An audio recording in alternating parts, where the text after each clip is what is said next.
الحمد لله نحمده ونستعينه ونستغفره ونؤمن به ونتوكل عليه ونعوذ بالله من شرور انفسنا ومن سيئات اعمالنا من يهده الله فلا مضل له ومن يضلل فلا هادي له ونشهد ان لا اله الا الله وحده لا شريك له ونشهد ان سيدنا وحبيبنا ومولانا محمدا عبده ورسوله اما بعد فاعوذ بالله من الشيطان الرجيم بسم الله الرحمن الرحيم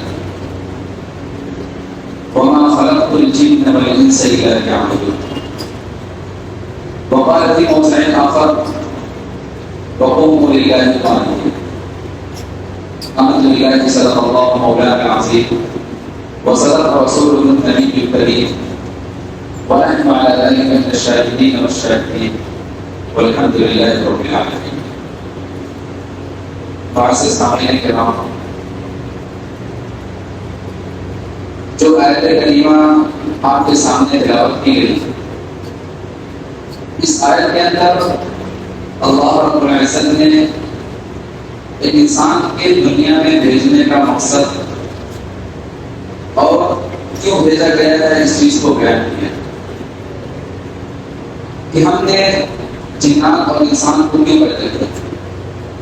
کیا محض صرف اس لیے پیدا کیا کہ وہ دنیا میں جائے اور کھائے اور پیے اور اپنی زندگی کی گزارے، یا پھر اس کے پیچھے کوئی لاجک ہے یا پھر اس کی کوئی وجہ ہے پیدا ہونے کی؟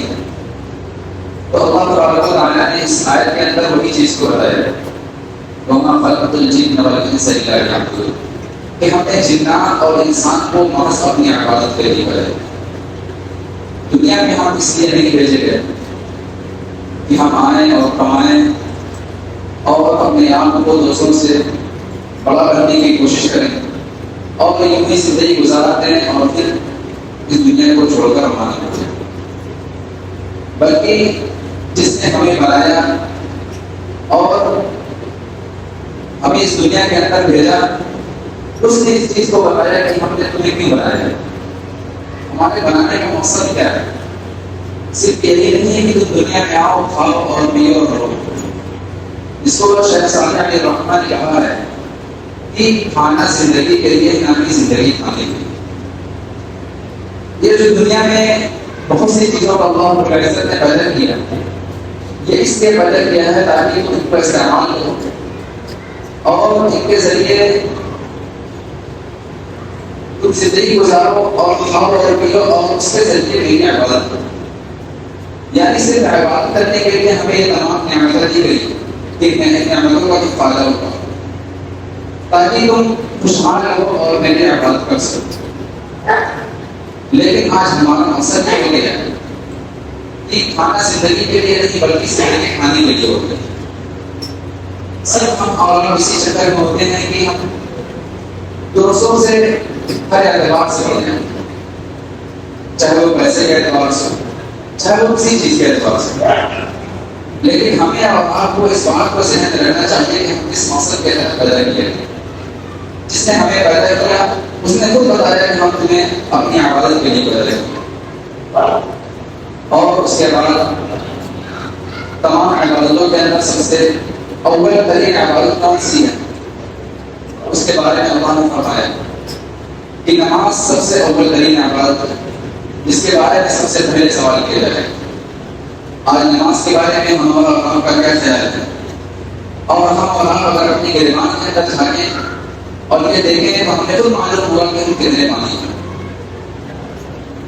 نماز کے بارے میں اللہ رب العزت نے فرمایا وَقُومُوا لِلَّهِ قَانِتِينَ. نماز کے اندر دو چیزیں ہوتی ہیں، ایک خشوع ہوتا ہے، ایک خضوع ہوتا ہے. خضوع کہتے ہیں کہ انسان کا اپنے ذاتی اعضاء کو اللہ تبارک و تعالیٰ کے سامنے اس طریقے سے پیش کرنا کہ تمام اعضاء بالکل سیدھے ہیں، ایک دم سیدھے ہیں، یہ نہ کہ آگے کی طرف سے جھکا ہوا ہو. اور اسی کو کہتے ہیں خضوع، یعنی اللہ کے سامنے ادب کے ساتھ کھڑا ہو. اور ادب کا طریقہ کیا ہے کہ ہم اللہ کے سامنے بالکل سیدھا کھڑے ہیں. اللہ نے قرآن فرمایا وَقُومُوا لِلَّهِ قَانِتِينَ کہ اللہ کے سامنے جب کھڑے ہو تو بالکل سیدھا کھڑے ہو باڈی کے اندر ذرا بھی حرکت نہیں ہونی چاہیے. تو ہمارے کرام نے لکھا ہے کہ اگر کوئی شخص ایک رکن کے اندر بلا وجہ 3 مرتبہ اپنے جسم کو حرکت دے دے, بلا وجہ اپنے جسم کو کھجلائے یا جھپک مارے, کوئی بھی حرکت کرے تو اس کی نماز فاسد ہو جائے, نماز ہی نہیں ہوتی. اگر 3 مرتبہ ایک رکن کے اندر ہم نے بلا وجہ اپنے جسم کو حرکت دیا, بلا وجہ کو جلایا, بلا وجہ کسی چیز کو صحیح کیا, کپڑا صحیح کیا, تو نماز ہماری فاسد ہو جائے گی. اور اگر ہم نے 3 مرتبہ نہیں کیا بلکہ 2 مرتبہ کیا تو نماز تو فاسد نہیں ہوتی, لیکن اس کی جو شان ہے اور اس کی جو برکت ہے اور جو سنت طریقہ ہے وہ باقی نہیں رہے گا. سنت طریقہ اس سے ہٹ جائے گا. لہٰذا ہماری جو نماز ہوگی وہ سنت کے مطابق نہیں ہوگی. آج ہم دنیاوی اعتبار سے ہم کسی کے پاس جاتے ہیں, دنیاوی جو کوئی بڑا لیڈر ہوتا ہے, کوئی سربراہ ہوتا ہے, تو ہماری یہ کوشش ہوتی ہے کہ ہم اس کے سامنے ایسے کھڑے ہوں, اتنے ادب کے ساتھ کھڑے ہوں کہ اس کو میری طرف سے کوئی ناگوار بات پیش نہ آئے, اس کو برا نہ لگے. اتنے ادب کے ساتھ کھڑے ہوتے ہیں, خاص طور پر جب دنیا کے اعتبار سے کوئی پیسے والا ہوتا ہے, کوئی بڑا آدمی ہوتا ہے, تو اس کے سامنے ہم کوشش کرتے ہیں کہ بہت اچھے برتاؤ کریں, اس کی نظروں میں اچھے بنیں. لیکن جب وہی شخص اللہ رب العزت کے سامنے کھڑا ہوتا ہے تو اس بات کی بالکل پرواہ نہیں کرتا ہے کہ وہ کس طریقے سے کھڑا ہے. ہم مانتے ہیں اللہ رب العزت سب سے بڑے حاکم. اللہ نے قرآن میں فرمایا علیہ السلام کے حاکمین, کیا میں تمام حاکموں سے بڑا حاکم نہیں؟ تو اللہ تعالیٰ زیادہ اس بات کے حقدار ہے کہ ان کے سامنے اور ادب کے ساتھ کھڑے ہوتے ہیں. اور دوسری بات ہم مانتے بھی ہیں اور یہ کہتے ہیں علیہ السلام علیہ السلام بلا وہاں آ جاتا ہے کہ شاہدین اس بات کی گواہی بھی دیتے ہیں کہ آپ تمام حاکموں سے بڑے حاکم ہیں. لیکن مسئلہ کیا ہے کہ ہم مانتے ہیں, سب کچھ مانتے ہیں, بس کرتے نہیں. ہم یہ بھی مانتے ہیں اللہ سب سے پاورفل ہے, سب سے بڑا اللہ ہے, لیکن جب ماننے کی بات آتی ہے تب نہیں.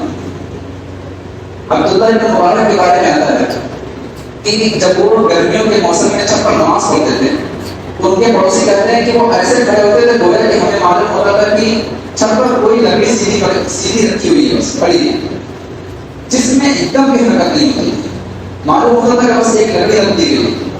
اس طریقے سے اتنا خشوع اور خضوع کے اندر تھا, اس طریقے سے وہ نماز پڑھتے ہیں. لیکن آج ہماری حالت یہ ہے کہ لوگ خضوع کے چکر میں تو اتنا جھک جاتے ہیں کہ نیت باندھ کر آگے سے اتنا جھکے رہتے ہیں کہ خضوع کو سمجھتے ہیں کہ جھکنا ہی خضوع اور خشوع ہے.